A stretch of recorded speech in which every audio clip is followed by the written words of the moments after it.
بسم اللہ الرحمن الرحیم۔ باب قوله انما جزاء الذین یحاربون اللہ ورسولہ ویسعون فی الارض فسادا ان یقتلوا او یصلبوا او ینفوا الی قوله او ینفوا من الارض۔ اس آیت کریمہ میں ڈاکوؤں کا حکم بیان کیا گیا ہے۔ جو لوگ ڈاکہ زنی کرتے ہیں، زبردستی لوگوں کو مارتے ہیں، ان کا مال چھین لیتے ہیں، قتل کر دیتے ہیں، ان کا کیا حکم ہے؟ چوروں کا حکم الگ ہے، ڈاکوؤں کا حکم الگ ہے۔ ایسے لوگوں کو یحاربون اللہ و رسولہ کہا گیا ہے کہ لوگ اللہ سے اور اللہ کے رسول سے جنگ لڑتے ہیں۔ اللہ فرماتا ہے کہ ان لوگوں کی سزا جو اللہ اور اس کے رسول سے جنگ کرتے ہیں اور زمین میں فساد مچاتے ہیں۔ زمین میں فساد مچانا یہی ہے کہ اسلحے سے لیس ہو کر کے لوگوں کے اوپر حملہ کر دیتے ہیں، لوگوں کو قتل کر دیتے ہیں اور ان کے مال چھین لیتے ہیں، پھر لے کر غائب ہو جاتے ہیں۔ تو ان کی سزا یہ ہے کہ ان یقتلوا، ان کو قتل کر دیا جائے، او یصلبوا، یا ان کو سولی دے دی جائے۔ اس کے بعد کچھ اور باتیں ہیں، اور اس کے بعد یہ ہے او ینفوا من الارض، یا ان کو شہر بدر کر دیا جائے، ان کے شہر سے ان کو الگ کر دیا جائے۔ اس کو تڑی پار کرنا بولتے ہیں، تڑی پار کیا جائے۔ تو یہ ان کی سزا ہے۔ تو اس سلسلے میں جو حدیث لا رہے ہیں وہ جناب والا بالکل عجیب و غریب ہے۔ وہ ہے حدیث قسامت۔ اس میں یہ ہے کہ ایک روز حضرت عمر بن عبدالعزیز رضی اللہ تعالیٰ عنہ، خلیفہ عمر بن عبدالعزیز رضی اللہ تعالیٰ عنہ نے اجلاس عام کیا اور فقہائے عصر کو اس میں دعوت دی اور قسامت کے بارے میں ان سے مشاورت کی کہ آپ لوگ اس کے بارے میں کیا کہتے ہیں۔ گویا انہوں نے مجلس شرعی قائم کی اور مسئلہ قسامت تو رکھا، کسی بارے میں آپ لوگ بتائیں کہ کیا حکم ہے۔ تو عام طور پر فقہاء نے یہ کہا کہ قسامت حق ہے، رسول اللہ صلی اللہ تعالی علیہ وسلم نے اس کے مطابق فیصلہ کیا ہے، اور بات کے اور آپ سے پہلے کے خلفاء نے بھی قسامت کو تسلیم کیا اور اس پر فیصلہ کیا ہے۔ ان کے پیچھے حضرت خلیفہ عمر بن عبدالعزیز رضی اللہ تعالیٰ عنہ کے تخت کے پیچھے حضرت ابو قلابہ رضی اللہ تعالیٰ عنہ تھے۔ تو خلیفہ نے ان کی طرف منہ کر دیکھا اور کہا، اے ابو قلابہ، آپ کیا کہتے ہیں؟ تو انہوں نے اس سے اختلاف رائے کیا، اور یہاں حاشیے میں تو بھی دیکھا میں نے کئی دلیلیں انہوں نے پیش کر دی، اور اس سے پہلے کتاب الصلاۃ یا تیمم میں کہیں آپ لوگ کتاب الصلاۃ سے پہلے آپ لوگ پڑھ چکے ہیں، اور میں نے تھوڑی سی گفتگو کی تھی۔ وہاں یہ ہے کہ قبیل عقل و اورینا والوں کی حدیث پیش کر دی کہ قسامت نہیں ہے، اور قسامت کی بنیاد پر کسی سے قصاص بھی نہیں لیا جائے گا، اور اس کا اعتبار نہیں ہے۔ اس سلسلے میں انہوں نے دلیل قائم کی قابل عقل و اورینا والوں کی حدیث سے۔ یہ بات تھوڑی سی آپ لوگوں کو اجنبی لگ رہی ہوگی، تمہیداً میں نے اتنی باتیں عرض کی، پھر مزید تشریح گفتگو کرتا ہوں، غور سنیں آپ لوگ۔ قسامت کیا چیز ہے؟ تو قسامت یہ ہے، قسامت کا مطلب یہ ہے کہ کسی جگہ، یہ فتاوی عالمگیری جلد 6 اور رد المحتار جلد 5، میں باب القسامہ ہے، ان کی ترجمانی بحال شریعت میں ان الفاظ میں کی گئی۔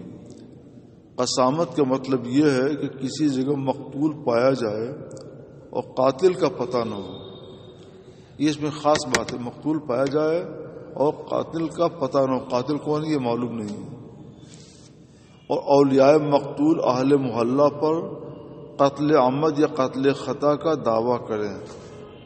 مقتول کے اولیاء یہ کہیں کہ جس محلے میں وہ مقتول پایا گیا ہے یا جس محلے کے قریب پایا گیا، وہ کہیں اسی محلے کے لوگوں نے قتل کر کے پھینک دیا ہے، اور اہل محلہ انکار کریں تو اس محلے کے 50 آدمی قسم کھائیں قاضی شریعت کے پاس، جج کے پاس، کہ نہ تو ہم نے اس کو قتل کیا ہے اور نہ ہم قاتل کو جانتے ہیں، اور یہ قسم کھانے والے سارے لوگ عاقل ہوں، بالغ ہوں، آزاد ہوں، مرد ہوں، عاقل بالغ آزاد مرد ہونا چاہیے،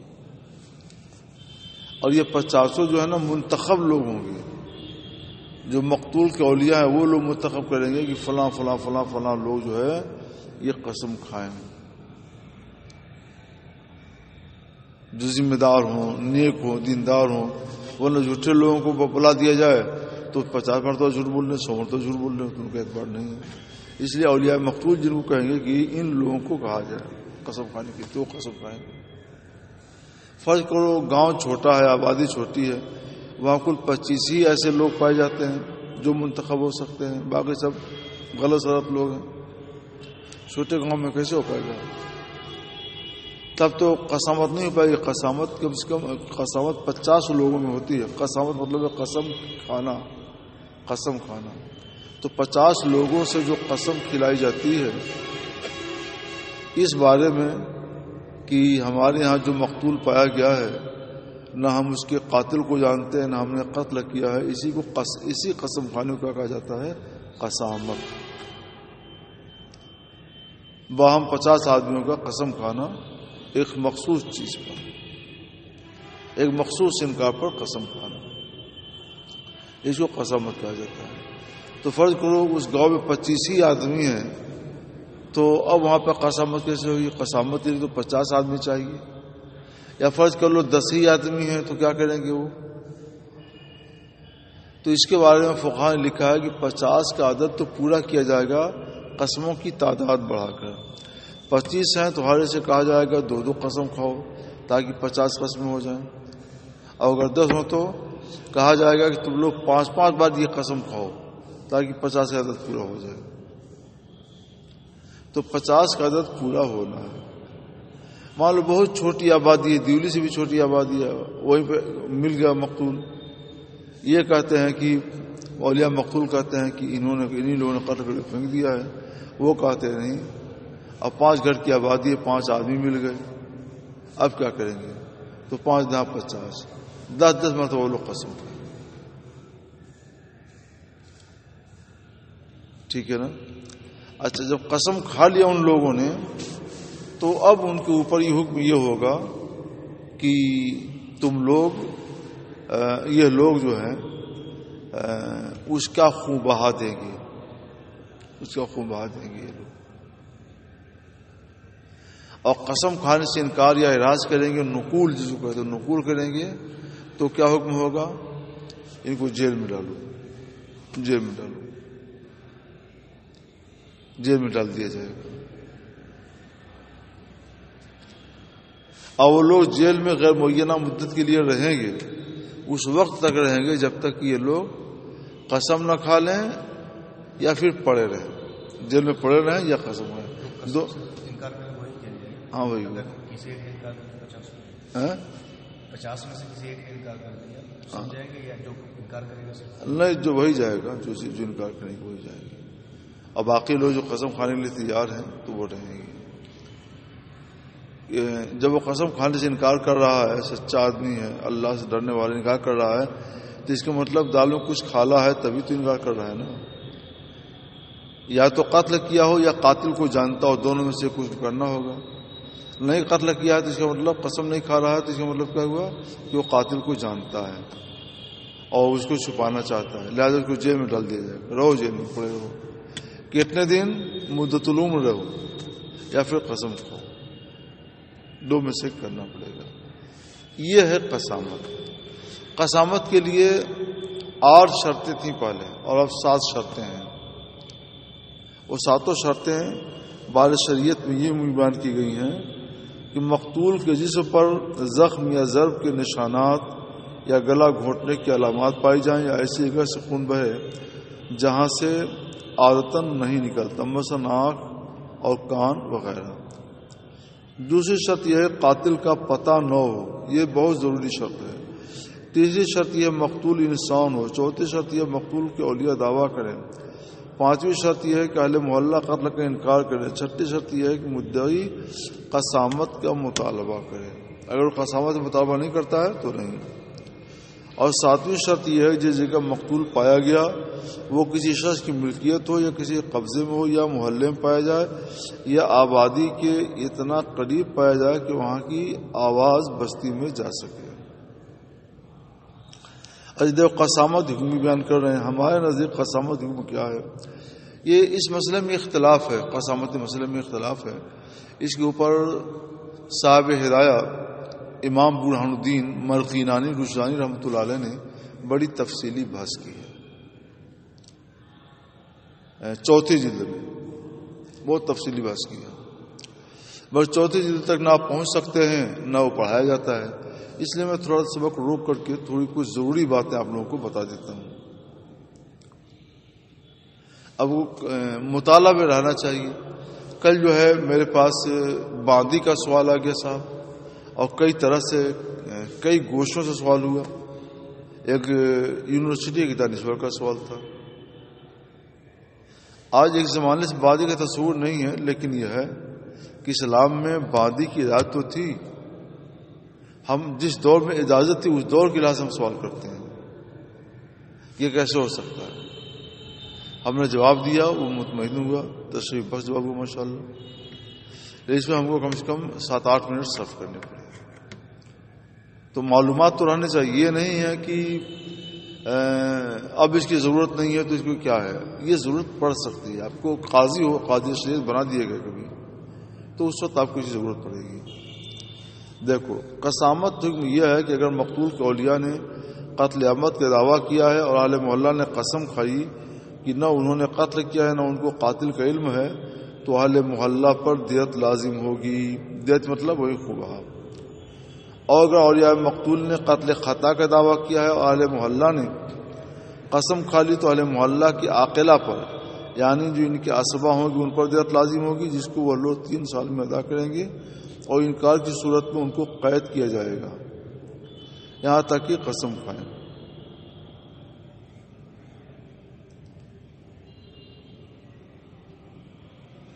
اب اس کے بعد یہ کہ قسم کیسے کھائی جائے گی، قسم کے لیے کتنے لوگ ہونا چاہیے، یہ سب تفصیلات ہیں اس کے اندر.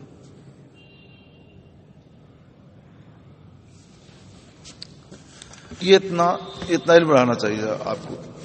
جب وہ 2 باتیں آپ کو معلوم ہو گئی. ایک تو یہ کہ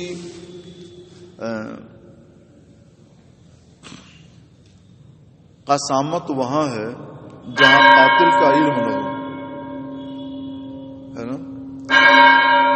اور دوسری یہ کہ قسم کھانے کے بعد کسی سے قصاص نہیں لیا جائے گا بلکہ ان سے خون بہا لیا جائے گا، دیت لی جائے گی. ان دونوں باتوں کو ذہن میں رکھنے کے بعد اب ان کا فقہی مباحثہ سنیے. اس میں سے شریک کا جو فقہی مباحثہ ہوا ہے وہ فقہی مباحثہ آپ لوگ سنیے. جب یہ بات ہوئی تو حضرت ابو قلابہ نے کہا کہ اسلام میں قتل صرف 3 صورتوں کی وجہ سے جائز ہے. وہ حدیث رسول میں صاف صاف بتا دیا گیا ہے. وہ کیا کیا ہے؟ رجل زنا بعد احسان، ایک آدمی محسن ہونے کے بعد زنا کرے. محسن ہونے کے بعد کیا ہے؟ نکاح صحیح کر کے اپنی بیوی سے ملاقات کر لے اور اس کے بعد وہ زنا کرے تو اس کو قتل کر دیا جائے. وہ معصوم ہو جاتا ہے. اور قتل نفسن، یا اس نے کسی جان کو بغیر کسی جان کے قتل کیا، ناحق کسی کو قتل کر دیا تو قصاص میں اس کو قتل کیا جائے گا. اور حارب اللہ و رسولہ، یا وہ ڈکیتی کرے تو اس کو قتل کیا جائے گا. تو اور قسامت میں تو ان تینوں میں سے کوئی چیز نہیں ہے. جن لوگوں پر الزام ہے، جن اہل محلہ پر، ان اہل محلہ نے نہ تو وہ زنا والی بات وہاں پائی نہیں گئی، بس قتل نفسا بغیر نفس والی بات پائی جا سکتی ہے. تو یہ نہیں کہیں گے کہ انہوں نے قتل نفسا بغیر نفس کا لفظ نہیں کہا جائے گا ان کے لیے. تو پہلی اور دوسری بات تو پائی نہیں گئی، بیچ والی بات پائی جا سکتی ہے، وہ موجود نہیں ہے. تو جب وہ موجود نہیں تو انہیں کیسے قتل کیا جائے گا؟ تو ان کی اس بات سے یہ لگتا ہے کہ کچھ فقہا نے قصاص کی بھی بات کی کہ اگر وہ قسامت سے انکار کر دیں تو ان کو قتل کر دیا جائے گا قصاص میں. تو اس لیے انہوں نے یہ بات کہی کہ اسلام میں تو انہی تین کا قتل جائز ہے، یا تو ڈاکو ہو، یا بدکار ہو، اور یا ناحق کسی کو قتل کر دیا ہو. یہاں تینوں میں سے کسی کا ثبوت نہیں ہے تو کیسے اس کو قتل کریں گے؟ تو کچھ فقہا کا یہ قول رہا ہوگا، اس لیے انہوں نے یہ بات کہی. اور اس کے علاوہ انہوں نے ایک دلیل، دوسری دلیل یہ دی کہ قبیلہ عقل و رینا والی حدیث میں یہ ہے کہ کچھ لوگ مدینہ منورہ گئے اور مدینہ کی آب و ہوا ان کو راس نہیں آئی، بیمار ہو گئے. سرکار نے انہیں زکوٰۃ کے اونٹوں میں بھیج دیا کہ جاؤ ان کا دودھ اور مونت ملا کر کے پیو. وہ ٹھیک ہو گئے. جب ٹھیک ہو گئے تو انہوں نے پلاننگ کی، ایک روز صبح سویرے چرواہے کو قتل کر دیا اور تمام اونٹ اور اونٹیوں کو ہانک لے گئے. صبح جب اطلاع ملی سرکار صاحب والسلام نے فوراً ایک دستہ بھیجا، وہ سب کے سب پکڑ لیے گئے. اور پھر سرکار صاحب والسلام نے ان کو ان کی سزا میں فیصلہ کیا. تو یہاں قبیلہ عقل و رینا کے جو لوگ تھے ان میں سب نے تو چرواہے کو قتل نہیں کیا تھا، ایک یا دو نے قتل کیا تھا، مگر قاتل کا پتہ نہیں تھا. تو جب قاتل کا پتہ نہیں تھا تو وہ قسامت ہونی چاہیے تھی، مگر سرکار صاحب والسلام نے قسامت نہیں کرائی. یہ حدیث انہوں نے پیش کی حضرت ابو قلابہ نے. تو حضرت انبسا نے تائید کی کہ ہاں یہ حدیث حضرت انس نے مجھ سے بھی بیان کی ہے کہ اس حدیث سے ثابت قسامت نہیں ہے. انہوں نے وہ سیدھے سے قسامت کا ہی انکار کرتے تھے. یہاں بھی قاتل کا پتہ نہیں ہے تو قسامت، اس لیے پھر بھی سرکار صلی اللہ علیہ وسلم نے قسامت کا حکم نہیں دیا. تو اس کا جواب یہ ہے کہ وہ لوگ 7 یا 8 آدمی تھے تو یہ متعین تھا کہ انہی میں سے کسی نے قتل کیا ہے، کوئی اور نہیں ہے. یہ متعین تھا کہ انہی میں سے کسی نے قتل کیا ہے. تو قاتل انہی میں سے کوئی ایک تھا. ایک دوسری یہ کہ وہ تو ڈاکو ہو گئے نا، یحاربون اللہ و رسولوں میں آ گئے. وہ لوگ ڈاکو ہو گئے کہ انہوں نے ایک جان کو قتل کیا پہلے، چاہے جس نے بھی قتل کیا ہو، اور یہ بات سب کچھ ہانک لے گئے دن دہاڑے. طاقت بل پر انہوں نے کیا. اور ڈاکوؤں کا حکم یہی ہے کہ وہ مل جائے تو ان کو قتل کر دیا جائے. اس لیے سرکار صلی اللہ علیہ وسلم نے ان کی سزا کا حکم دیا تھا. تو وہ چونکہ ڈاکو تھے، یحاربون اللہ و رسولہ تھے، اس لیے وہاں قسامت کا حکم نہیں تھا. اور یہاں بات ایسے مقتول کے بارے میں ہے جس کے بارے میں کچھ پتہ ہی نہیں، کس نے قتل کیا، کب لا کر پھینک گیا، کیا وجہ ہے، کچھ معلوم نہیں. لہذا یہاں قسامت ہوگی اور وہاں عقل و رینا والی حدیث میں قسامت نہیں ہوگی. 2 دلیلیں پیش کی انہوں نے، دونوں دلیلوں کا جواب یہی ہے. یہاں تو حکم اس وقت ہے جب کہ قاتل کا پتہ ہی نہ ہو، قسامت ہے. اور دونوں حدیثوں کا حکم اس وقت ہے جب قاتل کا پتہ ہو. یہاں قاتل کا پتہ ہے یا صرف یا یہ معلوم ہے کہ وہ مخالفون اللہ و رسول ہے. جب 8 ہی تھے تو ان سے تحقیق کر لی گئی ہوگی کہ بتاؤ کس نے قتل کیا ہے, وہی معلوم ہو گیا ہوگا. تو 2 دلیلیں تھی, دونوں دلیلوں کا جواب ہو گیا. 2 دلیلیں حاشیے میں بھی آئی ہیں, اس کو آپ لوگ ملا لیجیے. اب اس کو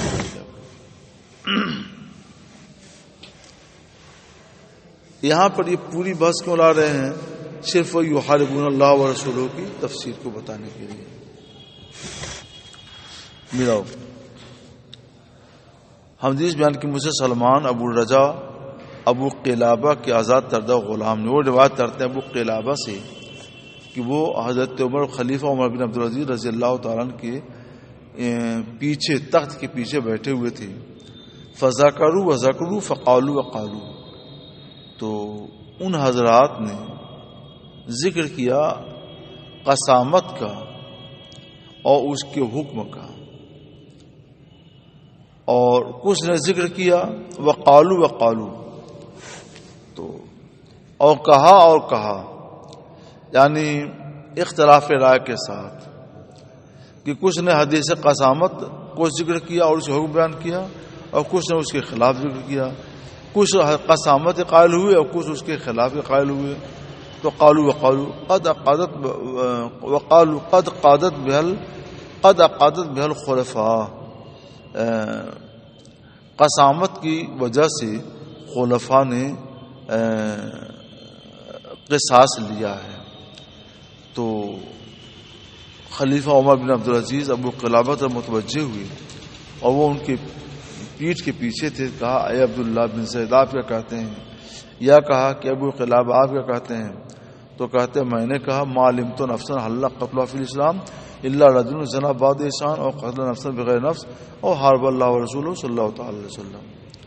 تو انبسا نے کہا حدثنا انس بکذا وکذا, انس نے مجھ سے یہ حدیث وہی ارنین والی حدیث, عقل و رہنا والی حدیث انہوں نے بیان کی جس یہ ثابت ہو جس میں قسامت نہیں لی سرکار نے.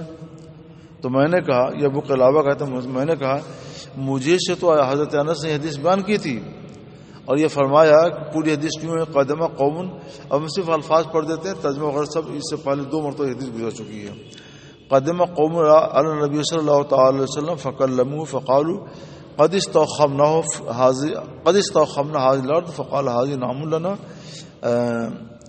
فخرجوا فيها فشربوا من البانها وابوالها فخرجوا فيها فشربوا من ابوالها والبانها واستصحوا وماروا على الراعي فقتلوه وطردوا النعم فما يستبطئ من هؤلاء قتل النفس وحارب الله ورسوله وخوف رسول اللہ صلی اللہ تعالی وسلم. فما يستبطئ کا لفظ نہیں آیا ہے تو اس کے مضاطر دیتے ہیں فی ان لوگوں میں کیا تاخیر ہو سکتی تک میں تاخیر کرنا, فی ان لوگوں میں کیا تاخیر ہو سکتی تھی, یعنی فی ان لوگوں کی سزا میں کیا تاخیر ہو سکتی تھی. ان لوگوں نے ایک جان کو ناحق قتل کیا, یہ مشترکہ طور پر تھا. اللہ و رسول سے جنگ کی یعنی ڈاکہ زنی کی, اور رسول اللہ صلی اللہ تعالی وسلم کو ڈرایا. تو حضرت انبسا نے کہا سبحان اللہ. تو میں نے کہا, ابو قلابہ کہتے میں نے کہا تہمونی, تم مجھ پر تہمت رکھتے ہو کیا اس حدیث کے بارے میں, اس حدیث کو میں غلط بیان کر رہا ہوں. تو انہوں نے کہا حدثنا بہذا انس, نہیں حضور انس نے مجھ سے بھی حدیث بیان کیا اور ٹھیک ایسے ہی بیان کی جیسے آپ بیان کر رہے ہیں. وقال کہتے ہیں وقال, اور انس نے یہ بھی کہا یا اہل قضا, یہ ملک شام میں دمشق میں یہ بات چل رہی تھی, اے اہل دمشق انکم لن تزالوا بخیر, تم لوگ ہمیشہ خیر پر رہو گے جب تک یہ مرد فقیہ تمہارے اندر موجود رہے گا. یا اس کی مثل بات انہوں نے کہی, یعنی بڑی فقاہت کی بات انہوں نے کہی ہے, جب تک یہ تمہارے اندر رہیں گے تب تک تم لوگ خیر پر رہو گے اور حکم صحیح سے بھٹکو گے نہیں. تو اس میں قسامت کا بیان آ گیا. اب آگے چلیے صاحب, باب قول والجروح قصاص, اور زخموں میں بھی قصاص ہے. پوری آیت نہیں بیان کیا گیا, ادھر دیکھو تو نہیں, پوری آیت کریمہ اس میں نہیں آئی ہے. وہ پوری آیت کریمہ یہ ہے, اس میں یہ ہے پوری آیت کریمہ میں کہ النفس بالنفس والعین بالعین والانف بالانف والاذن بالاذن، حافظ ہونا، والجروح قصاص، ایسے نا وكتبنا عليهم فيها أن النفس بالنفس والعين ہاں ان النفس بالنفس والأنف بالأنف والجروح بالقصاص. ہاں ہم نے پہلے ہی ان پر لکھ دیا تھا، یعنی لازم کر دیا تھا کہ جان کے بدلے میں جان ہے. کوئی کسی جان کو ناحق قتل کرے گا تو اس کو بھی قتل کیا جائے گا. جان کے بدلے جان، نہ اور والعین بالعین، آنکھ کے بدلے میں آنکھ. کوئی کسی کی آنکھ پھوڑے گا تو اس کی بھی آنکھ پھوڑی جائے گی، دائیں آنکھ پھوڑے گا تو اس کی بھی دائیں آنکھ، بائیں آنکھ پھوڑے گا تو اس کی بائیں آنکھ پھوڑ دی جائے گی، چھوڑا نہیں جائے گا. اور ناک کسی کاٹے گا تو اس کی بھی ناک کاٹ دی جائے گی، اتنی جہاں سے اس نے کاٹا وہیں سے اس کی ناک کاٹ دی جائے گی. اور کان کے بدلے میں کان کاٹ دیا کسی کا تو اس کا بھی کان کاٹ دیا جائے گا. والجروح قصاص، اور زخموں میں یعنی دوسرے ان کے علاوہ جو دوسرے زخم ہیں ان میں بھی قصاص و مساوات ہے. مثلا کسی نے کسی کا پونچا کاٹ دیا تو اس کا بھی پونچا کاٹ دیا جائے گا. کسی کا ہاتھ کیونی سے کاٹ دیا تو اس کا بھی ہاتھ کیونی سے کاٹ دیا جائے گا. کسی کا پاؤں گھٹنے سے کاٹ دیا تو اس کا بھی پاؤں گھٹنے سے کاٹ دیا جائے گا. والجروح قصاص، زخموں میں قصاص ہے اور مساوات ہے، برابری کے ساتھ بدلا. تو یہ ہے، مگر یہ قصاص اور مساوات وہیں ممکن ہے جہاں پر مساوات ممکن ہے. جہاں یہ نہیں ہے تو وہاں مشکل نہیں ہے. مثلا کسی نے کسی کا ہاتھ مار کر کے توڑ دیا، ہڈی ادھر سے ادھر ہو گئی، کچھ یہاں پھٹی کچھ وہاں پھٹی، کچھ ایسے ہوئی کچھ ویسے ہوئی، تب وہاں پہ تو نہیں ہو پائے گا. اس طور پر مساوات نہیں ہو سکتی ہے تو اس سے پھر بدلہ لیا جائے گا اسی حیثیت سے. دیکھیے اس میں حدیث کیا آ رہی ہے. واہ، یہ حدیث ابھی آپ نے جلدی ہی پڑھی اور اس میں میں نے پوری بحث کی ہے. یہ حضرت کیا کہتے ہیں ربیع کی حدیث ہے، انس بن نضر. اور ملا لو، میں صرف حدیث کے الفاظ پڑھ دیتا ہوں. انس قال کسرت ربیع بنت نضر نے کسی خاتون کے دانت توڑ دیے، آگے کے دانت. اور یہ انس بن مالک کی پھوپھی تھی. اس سے پہلے والی حدیث میں یہ نہیں آیا، یہ عامت انس بن مالک ان کا لفظ نہیں آیا، اس میں آیا ہے. ابھی جلدی پڑھا آپ نے، کوئی 15 دن پہلے. اور باقی چیز سب پڑھ لیجیے آپ لوگ. وہاں میں نے بتایا تھا کہ عرش کیا ہے، غرہ کیا ہے، دیت کیا ہے، ان سب کا فرق میں بیان کر دیا. اب آگے بڑھتے ہیں. یا ایھا الرسول بلغ ما انزل الیک من ربک، اے رسول وہ سب کچھ پہنچا دیجیے جو آپ پر آپ کے رب کی طرف سے نازل کیا گیا ہے. آپ پر آپ کے رب کی طرف سے جو حکم نازل کیا گیا ہے وہ سب پہنچا دیجیے لوگوں کو. مسروق عن عائشہ، عائشہ صدیقہ سے روایت فرماتی ہیں من حدثک ان محمد صلی اللہ علیہ وسلم کتم شیئا. یہ حدیث جو ہے تفصیل کے ساتھ آپ لوگ مسلم شریف میں پڑھ چکے ہیں. یہاں پر اختصار ہے کہ تم سے جو کوئی یہ بیان کرے کہ محمد صلی اللہ تعالی وسلم نے اس میں سے کچھ چھپایا جو ان پر نازل کیا گیا تو وہ جھوٹا ہے. اللہ فرماتا ہے یا ایھا الرسول بلغ ما انزل الیک، تو رسول اللہ اس میں سے کچھ چھپا نہیں سکتے جس کا ان کو آپ کو حکم دیا گیا ہے. لا یؤاخذکم اللہ باللغو فی ایمانکم بابی، اللہ تم سے تمہاری یمین لغو کے بارے میں مواخذہ نہیں فرمائے گا. یمین لغو کی بھی وضاحت میں کسی مقام پر کر چکا ہوں. یہاں پر حدیث کیا آ رہی ہے، یہ جیسے کوئی آدمی کہے واللہ بلا واللہ، تاکہ یہ کلام کہتے ہیں نا، اللہ کا قسم ایسا نہیں ہے. حالانکہ وہاں پہ قسم مقصود نہیں ہوتی ہے، بس تک یہ کلام تو بھول جاتے ہیں. یہ من اللہ وہی ہے.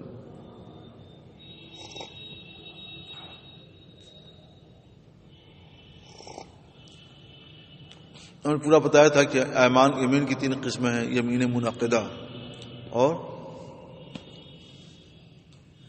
اور کیا ہے بتاؤ، سب بھول گئے تم لوگ جی.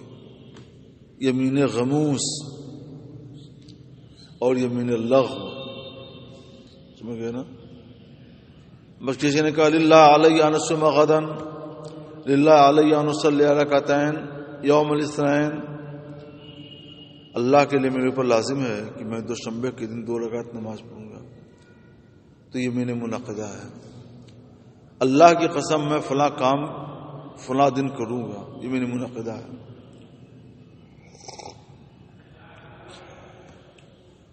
اور زید باہر سے آیا نہیں ہے، اس کو معلوم ہے کہ آیا نہیں ہے، اور جانتے ہوئے کہتا ہے کہ آ گیا ہے، اللہ کی قسم زید آ گیا ہے، تو یہ کیا ہے؟ یمین غموس ہے، جھوٹی قسم ہے۔ جھوٹی قسم میں آدمی گنہگار ہوتا ہے۔ اور یمین لغو جو ان دونوں کے سوا قسمیں ہوتی ہیں وہ یمین لغو ہے۔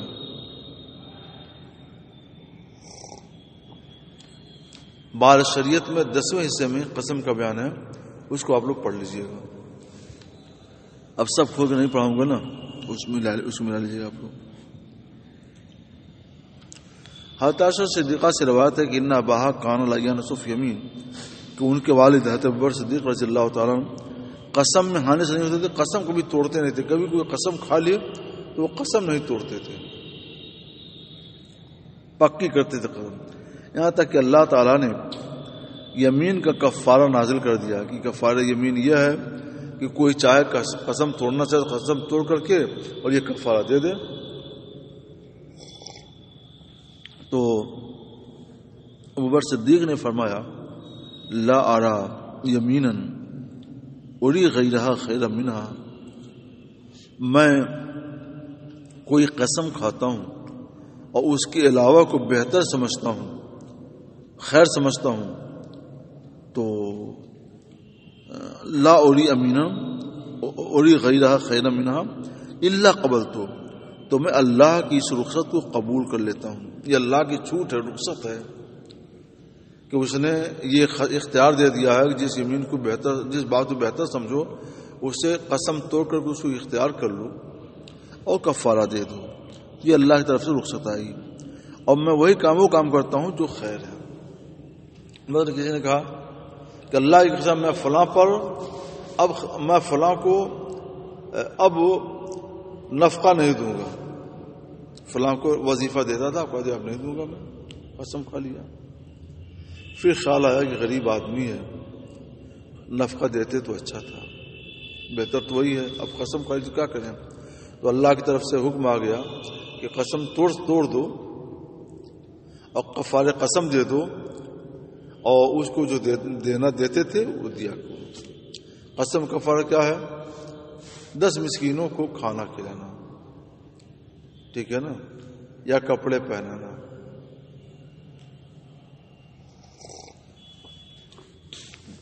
جن کو دوپہر میں کھلایا انہیں کو رات میں بھی کھلایا، اور بھر پیٹ کھلایا۔ یہ نہیں کہ ایک روٹی اور ایک آلو بھون کر دے دیا، لے جاؤ کھاؤ، اس سے نہیں کام چلے گا۔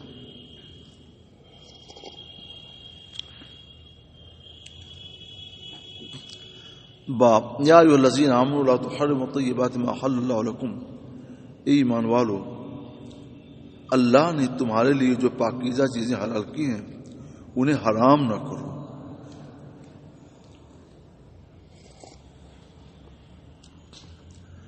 عبداللہ بن مسعود فرماتے ہیں کہ ہم لوگ غزوہ میں تھے نبی کریم صلی اللہ علیہ وسلم کے ہمراہ، اور ہمارے ساتھ ہماری بیویاں نہیں تھیں، اور ہمیں خواہش تھی بیویوں کی، تو ہم نے عرض کی حضور الا نختصی، کیا ہم لوگ خصی نہ ہو جائیں؟ کہ خصی ہو جائیں گے تو بیویوں کی خواہش نہیں ہوگی۔ فنہانا عن ذلک، تو سرکار نے ہمیں اس سے منع فرما دیا۔ فرخص لنا بعد ذلک، پھر اس کے بعد ہمیں رخصت دی گئی کہ ہم عورتوں سے کپڑے کے بدلے میں نکاح کر لیں، کہ جہاں بھی ہوں وہیں پر نکاح کر لیں، کپڑا دے کر مار جو ہے مار میں کپڑا دے دیں اور اس کے بدلے میں نکاح کر لیں۔ تو یہ ہو سکتا ہے مار میں کپڑا دے دیجیے، مار میں روپے دے دیجیے، مار میں کوئی اور سامان دے دیجیے، وہ قبول کر لے تو ہو جائے گا۔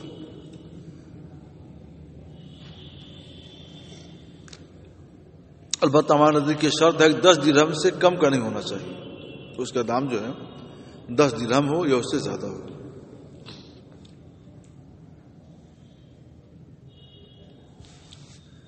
پھر آیت کریمہ تلاوت فرمایا، یا ایھا الذین آمنوا لا تحرموا الطیبات ما احل اللہ لکم. یہ عورتیں نکاح کے بعد حلال ہو جاتی ہے تو ان کو حرام مت سمجھو، حلال ہیں تو حلال سمجھو اور ان کے ساتھ نکاح کر کے زندگی بسر کرو.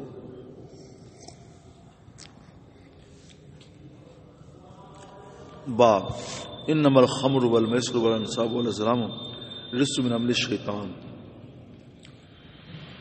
خمر، شراب اور جوا اور بت اور پانسے یہ سب شیطان کے کام سے ہیں اور رجس ہیں، ناپاکی ہیں. جوا کو بھی حرام کر دیا، شراب کو بھی حرام کر دیا، پانسے کو بھی حرام کر دیا، یہ سب ممنوع ہیں. ابن عباس رضی اللہ تعالیٰ عنہ اس کی تفسیر میں فرماتے ہیں ازلام کیا ہیں. اس پر بھی گفتگو میں کر چکا ہوں، شاید ششماہی بات شاید نہیں آیا، ششماہی سے پہلے.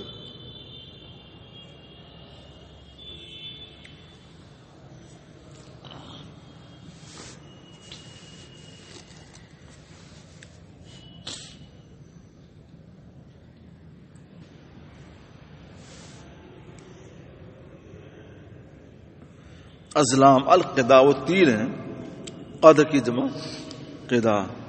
یختصمون بها فی الامور، اپنے کاموں میں قسمت کا حال معلوم کرتے تھے. یہ اختصام قسمت کا حال معلوم کرنا. اچھا، الظلم القید لا ریش لہ، یہ واحد ہے ازلام کا. استقسام یہ ہے کہ ان یجیل القدا ہے، تیر ڈالے. وہ کچھ بس ٹائپ کا کچھ رکھتے تھے، اس میں تیر ڈالتے تھے قسمت کا حال معلوم کرنے کی. 3 طرح کا تیر ہوتا تھا. ایک پر جو ہے ممانعت لکھی ہوتی تھی، ایک پر اجازت لکھی ہوتی تھی اور ایک پر غفل لکھا رہتا تھا. 3 مال کر کے اس کو ہلا دیتے تھے، وہی اسی کو یوجیلا کہتے ہیں. تیروں کو ہلا ایک دوسرے میں خلط ملط کرتے ہیں تو پتہ نہیں چلے گا کہ تیر عامل والا ہے کہ ناہی والا ہے یا غفل والا ہے. اب اس کے بعد اس میں سے ایک تیر نکالے تو دیکھیں اگر عامل لکھا ہے تو اس کا مطلب جاؤ کام کرو، ناہی لکھا ہوا ہے تو یہ مطلب نہیں، کام روک دو. اور غفل لکھا ہوا ہے تو یہ مطلب یہ قسمت کا حال واضح نہیں ہے، دوبارہ ایسی کرو. اسی کو استقسام اور اسی کو ازلام کہتے تھے. ازلام ظلم کی جمع ہے. استقسام یہ ہے کہ تیروں کو گھما کر خلط ملط کر دیتے تھے. فَإِن نَہَتْ ہو، اگر تیر اس سے منع کرتا تو بعض رہتے حکم دیتا تو کرتے جس کا حکم ہوتا. وقد عالم القداء عالما، اور انہوں نے اپنے تیروں پر کچھ نشانات لگائے ہوتے، بے ضرور کئی قسم کے نشانات لگائے ہوتے جس سے قسمت کا حال معلوم کرتے. اور اس میں وہی سب لکھا رہتا ہے نا، اجازت نہیں غفل. اس میں تفصیل نہیں آئی ہے، ممکن ہے حاشیے میں تفصیل کچھ آئی ہو، اس کو آپ لوگ ملا لیجیے گا، دیکھ لیجیے گا. یہ شارحین نے یہ بات لکھی ہے اور تفسیر میں بھی یہ بات آپ کو مل جائے گی. اب دیکھو ابن عمر کہتے ہیں کہ نزل تحریم الخمر، خمر کی تحریم نازل ہوئی، شراب حرام کر دی گئی. اور مدینے میں ان دنوں 5 طرح کی شرابیں تھیں، ان میں انگور کی شراب نہیں تھی. اس میں خمر کہتے ہیں انگور کی شراب کو. تو فقہائے اسلام میں ایک اختلافی مسئلہ یہ ہے. امام اعظم رحمۃ اللہ علیہ خمر انگور کی شراب کو کہتے ہیں اور وہی اس کی حقیقت ہے، اسی کو خمر کہا بھی جاتا ہے. اور اس کے علاوہ جو خمور ہیں ان کے الگ الگ نام ہیں، ان کو وہ خمر نہیں ہے. حضرت عبداللہ بن عمر رضی اللہ تعالیٰ عنہ فرماتے ہیں کہ 5 قسم کی شرابیں مدینہ منورہ میں پائی جاتی تھیں اور ان میں کوئی بھی شراب، ان 5 میں کوئی بھی شراب انگور کی شراب نہیں تھی اور ان کی تحریم نازل ہو گئی. تو اسے شوابی سے استدلال کرتے ہیں کہ اس سے یہ ثابت ہوا کہ انگوری شراب کے سوا کو بھی خمر کہا جائے گا. مگر اب پوری بحث ہم یہاں پہ نہیں کر سکتے ہیں، اس کے لیے آپ کو ہدایہ اور شروع ہدایہ دیکھنا چاہیے.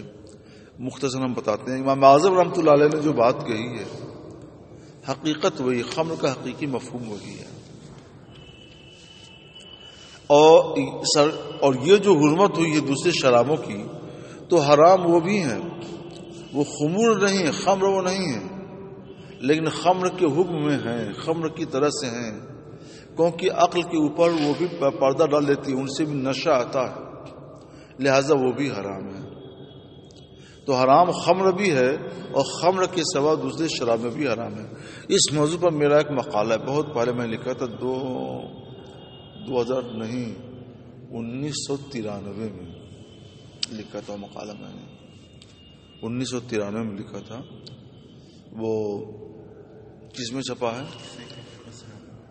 صحیفہ مسجد شرعی، جو اب تو صحیفہ مسجد شرعی ہو گیا، صحیفہ فقہ اسلامی میں وہ چھپ چکا ہے.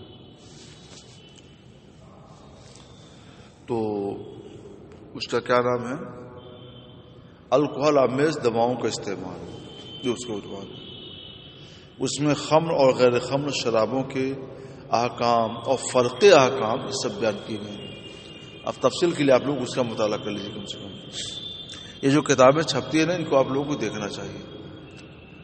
خلاصہ یہ ہے کہ جو حقیقت میں خمر ہے یعنی انگوری شراب، اس کا ایک ایک قطرہ پیشاب کی طرح سے ناپاک ہے، اور اس کے ایک قطرہ بھی کوئی پیے گا تو نشہ آئے چاہے نشہ نہ آئے اس کے اوپر حد جاری کی جائے گی. اور خمر کے علاوہ جو دوسری شرابیں ہیں وہ خمر کے حکم میں ہیں، وہ بھی حرام ہیں، وہ بھی پیشاب طرح سے ناپاک ہیں، مگر ان کے پینے پر حد کب جاری ہوگی؟ جب نشہ آ جائے. کسی کو نشہ 1 گلاس پینے پر آئے، کسی کو نشہ 4 گلاس پینے پر آتا ہے.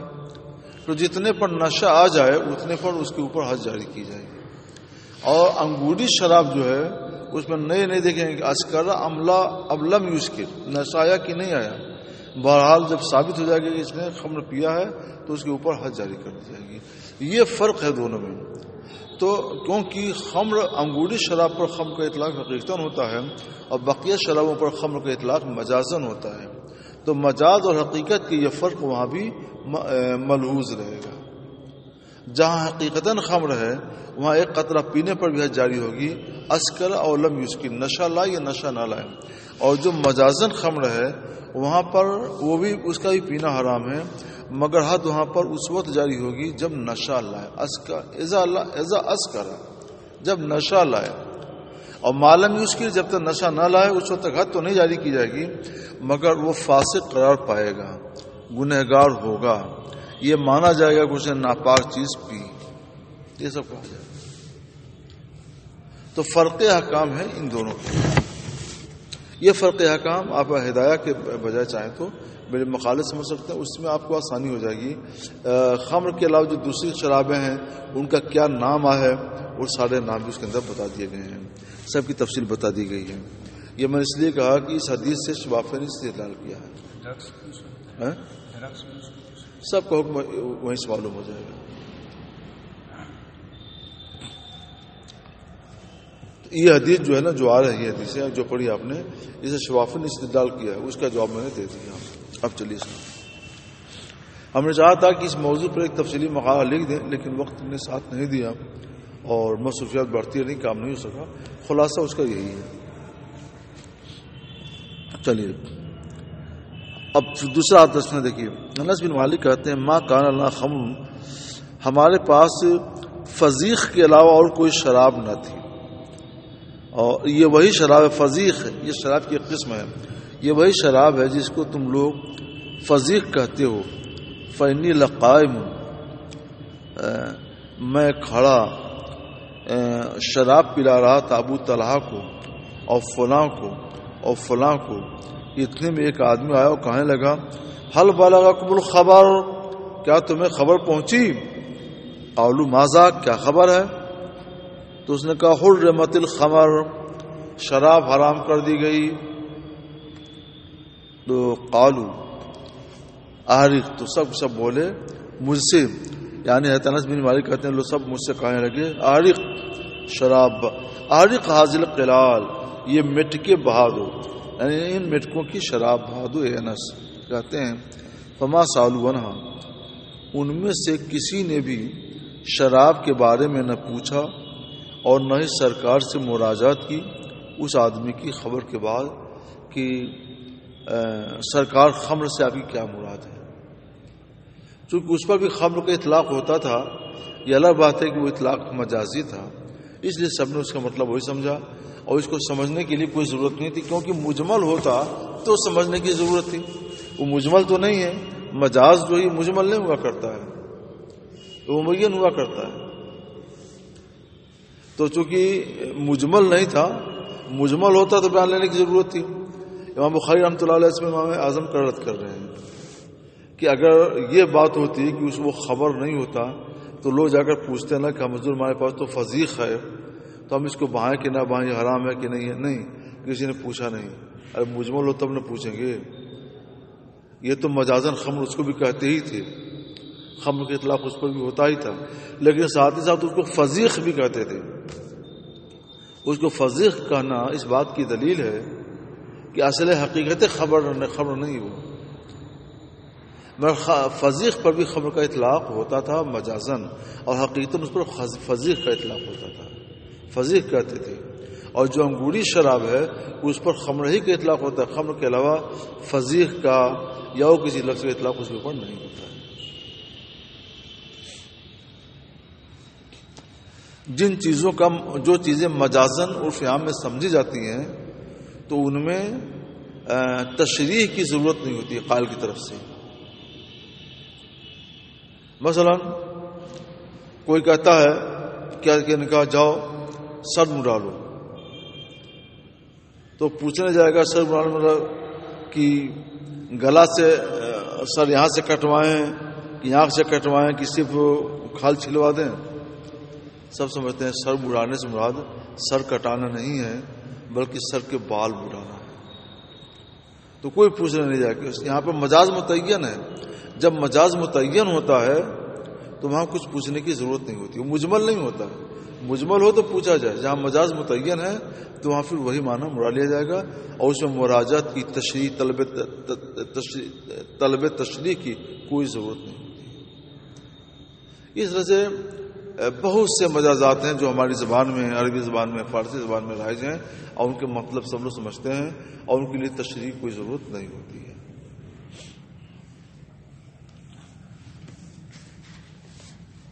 امام بخاری کے امام شافعی رحمۃ اللہ علیہ کا سارا جواب ہم نے دے دیا۔ اس پر میں نے مطالعہ بھی سب کر لیا تھا سب، لیکن مقالہ نہیں لکھ سکا۔ اور سنیے صاحب، جابر کہتے ہیں سب بہن ناس و غدات احد، غزوہ احد کی صبح میں لوگ اس حال میں اٹھے کہ سب بہا اناسن غادات الخمر الخمر، غزوہ احد کی صبح پہ لوگ خمر پی کر اٹھے، یعنی شراب پی کر سوئے تھے اور اسی حال میں اٹھے۔ فقتلوا من یومہم جمیعا، اور اسی دن سب کے سب شہید کر دیے گئے۔ وذالک قبل تحریمہا، اور یہ تحریم خمر سے پہلے کی بات ہے، لہذا ان کی شہادت یہ مقبول ہے، یعنی وہ شہید دنیا بھی ہیں، شہید الآخرت بھی ہیں۔ ابن عمر سے روایت فرماتے ہیں میں نے حضرت عمر رضی اللہ تعالیٰ عنہ سے نبی کریم صلی اللہ علیہ وسلم کے منبر پر یہ فرماتے ہوئے سنا، یا ایھا الناس اما بعد، یا ایھا الناس اے لوگو، انہ نزل تحریم الخمر، شراب کی تحریم نازل ہو گئی، اور یہ 5 شرابیں ہیں، من العنب، انگور کی شراب، کھجور کی شراب، شہد کی شراب، اور گیہوں کی شراب، اور جو کی شراب، اور خمر وہ ہے جو عقل کو ڈھک لے، جو عقل پر پردہ ڈال دے نشے کی وجہ سے۔ اچھا، باب لیس علی الذین آمنوا وعملوا الصالحات جناح فیما طعموا واللہ یحب المحسنین۔ اس آیت کریمہ کی تفسیر دیکھ لیجئے گا، ہم نے ایک مقالے میں جو انشاءاللہ جلدی چھپنے والا ہے اس طرح کی آیات پر اچھی روشنی ڈالی ہے، اور حدیث پاک پیش کی ہے، اور مختصراً اس کی تشریح میں نے کر دی ہے۔ دیکھو، یہ بھی وہی شرابی کے بارے میں ہے۔ انس سے روایت ہے کہ ان الخمر التي احرقت، جو شراب بہائی گئی تھی اس کا نام فضیق تھا۔ اور محمد نے اضافہ کیا ابو نعمان سے، وہ کہتے ہیں کہ انہوں نے کہا، انس بن مالک نے کہا کہ میں قوم کا ساقی تھا، میں قوم کا ابو طلحہ رضی اللہ تعالیٰ کے گھر میں قوم کا ساقی تھا، یعنی میں ان کو شراب پلا رہا تھا۔ اتنے میں خمر کی تحریم نازل ہو گئی۔ فامرا منادی، سرکار نے منادی کو حکم دیا، انہوں نے اعلان کیا۔ ابو طلحہ نے کہا فخرج، باہر جاؤ اور دیکھو کیسا اعلان ہو رہا ہے۔ کہتے ہیں فخرج، میں نکلا اور میں نے آ کر بتایا کہ حاضہ منادن، یہ رسول اللہ کا منادی ہے جو اعلان کر رہا ہے، الا ان الخمر قد حرمت، سنو شراب حرام کر دی گئی۔ فقال علی، تو حضور نے مجھ سے فرمایا، تو انہوں نے مجھ سے کہا، ابو طلحہ نے، جاؤ اور یہ سب بہاؤ، میٹ کی بہاؤ۔ کہتے ہیں فجرت فی سکک المدینہ، تو سکہ کی جمع، تو مدینے کی گلیاں بہ چلی، شراب سے بہ چلی، ہر گھر سے اتنی شراب اڑے لی گئی کہ مدینے کی گلیاں شراب سے بہ چلی۔ وکانت خمورہم، اور ان دنوں ان کی شراب فضیق تھی، ان دنوں کی قید لگا دی گئی ہے کیونکہ ان دنوں انگور نہیں مل رہا ہوگا، لہذا کھجور وغیرہ سے شراب بنا کر کے فضیق بناتے تھے۔ بعض لوگوں نے کہا قتل قوم، کی بہت سے لوگ شہید کر دیے گئے اور یہ شراب ان کے پیٹوں میں تھی۔ تو اللہ نے آیت کریمہ نازل فرمائی، لیس علی الذین آمنوا وعملوا الصالحات، جو لوگ ایمان لائے اور عمل صالح کیے ان پر اس میں کوئی حرج نہیں ہے جو انہوں نے کھا پی لیا، یعنی تحریم سے پہلے جو انہوں نے فیما تعیم، جو کھا پی لیا، اس میں ان کے اوپر کوئی حرج نہیں۔ یہاں پہ دیکھو تعیمو کا لفظ جو ہے قرآن پاک نے شربو کے لیے معنی میں بھی استعمال کیا ہے۔ شراب کھائی نہیں جاتی، پی جاتی ہے نا، اور پینے کے لیے قرآن پاک نے تعیمو کا لفظ یہاں پہ استعمال کیا ہے۔ یہاں پہ ایک چیز اور بتاؤں میں آپ لوگوں کو، کبھی جب آپ مطالعہ کریں گے بڑی کتابوں کا تو اس وقت دقت پیش آتی ہے۔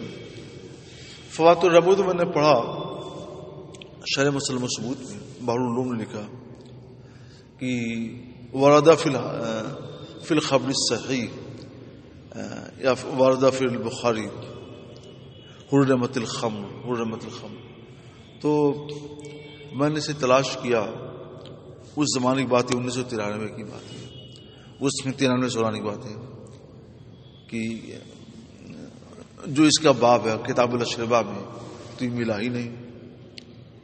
بعد میں جب بخاری شریف یہ پڑھی ہے تو اس میں دیکھو، ابھی اوپر والی حدیث میں یہی ہے کہ حرمت الخمر، اور نیچے والی حدیث میں بھی ہے کہ حرمت الخمر، یہاں پہ آکے ملا ہے۔ چلیے، لا تسألوا عن اشیاء ان تبد لکم تسؤکم، ایسی چیزوں کے بارے میں سوال نہ کرو کہ اگر تم سے ظاہر کر دی جائے، تم کو جواب دے دیا جائے تو تم کو برا لگے۔ اس آیت کریمہ سے اعلیٰ علیہ رحمۃ اللہ رضوان نے اس بات پر استدلال کیا ہے کہ اشیاء میں اصل اباحت ہے، لہذا سوال نہ کرو، سوال نہیں کرو گے اس کو نہیں بیان کیا جائے گا تو وہ اصل اباحت پر رہیں گے۔ انس رضی اللہ تعالیٰ سے روایت فرماتے ہیں، خطبہ رسول اللہ صلی اللہ تعالی وسلم خطبۃ رسول اللہ صلی اللہ تعالی وسلم نے خطبہ دیا، ایسا خطبہ میں نے کبھی نہیں سنا۔ سبحان اللہ۔ حضور نے فرمایا، لو تعلمون ما اعلم، اگر تم اسے جانتے جو میں جانتا ہوں تو تم لوگ تھوڑا ہنستے اور بہت روتے۔ کہتے ہیں فغطى اصحاب رسول اللہ صلی اللہ تعالی وسلم، تو رسول اللہ صلی اللہ تعالی وسلم کے اصحاب نے اپنے چہرے ڈھک لیے، لہم حنین، اور وہ رونے لگے۔ تو فقال رجل، اتنے میں ایک شخص نے پوچھا، من ابی، حضور میرا باپ کون؟ فرمایا فلاں۔ تب یہ آیت کریمہ نازل ہوئی کہ ان چیزوں کے بارے میں سوال نہ کرو کہ اگر تم سے بیان کر دیا جائے تو تمہیں برا لگے۔ اگر سرکار بیان کر دے، اصل میں ان کے اب کے بارے میں لوگوں کو شبہ تھا کہ یہ ہیں کہ وہ ہیں، کون ہیں، تو اگر سرکار ایسے کو بتا دیتے جو واقعی غیر ہوتا، جن کو یہ لوگ آپ سمجھتے تھے وہ نہ ہوتا، کوئی دوسرا ہوتا، تو یہ برا لگتا کہ اس کا مطلب کہ اس کی ماں نے، ان کی ماں نے بدی کی ہے اور یہ بہت بڑا دھبالہ ہو جاتا۔ تو اس طرح کی مطلب کیا ہوا کہ جو بے ضرورت چیزیں ان کے بارے میں سوال نہ کرو. یہ متعین ہے کہ تم فلاں کی اولاد ہو اتنا کافی سمجھو اور بے ضرورت سوال نہ کرو. تو اس آیت کریمہ سے بے ضرورت سوال کرنے سے ممانعت ثابت ہوتی ہے. چلیے صاحب اب تو اس کے بعد پھر وہی آیت کریمہ ہے اور اس کے بعد جناب والا جو آیت آ رہی ہے نا اس کا تعلق سبق سے کم اور ترجمہ کنز ایمان و خزانہ عرفان سے زیادہ ہے. یہ پوری آیت آپ لوگ وہاں پہ دیکھ لیجئے گا اور اس کے بعد ہم پڑھائیں گے آپ لوگوں کو باب وکنت علیہم شہیدن معدوم فیہم سے میں پڑھاؤں گا انشاءاللہ.